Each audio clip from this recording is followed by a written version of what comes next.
Hello বন্ধুরা, তোমরা সবাই কেমন আছো? আশা করি সবাই খুব ভালো আছো। আজ আমরা ঘরে একটা ফিলিপসের এয়ার ফ্রায়ার কিনে নিয়ে এসেছিলাম।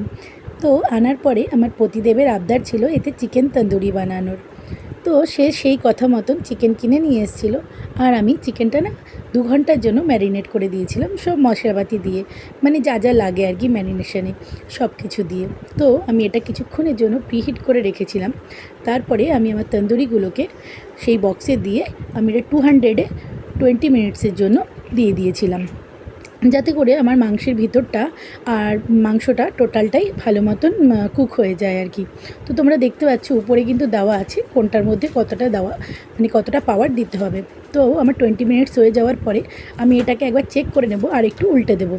এটার মধ্যে কিন্তু তেল দেওয়া যাবে না, তেল জাস্ট ব্রাশ করে দিতে পারো, আদারওয়াইজ তেল দেওয়া যাবে না, কারণ এটাতে বলা আছে তেল দিলে আগুনও ধরে যেতে পারে।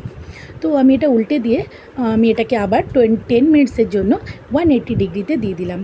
চলো আমরা 180 ডিগ্রিতে দেওয়ার পরে ওয়েট করি কিছুক্ষণ যে আমাদের এটা কি পর্যায়ে পৌঁছালো।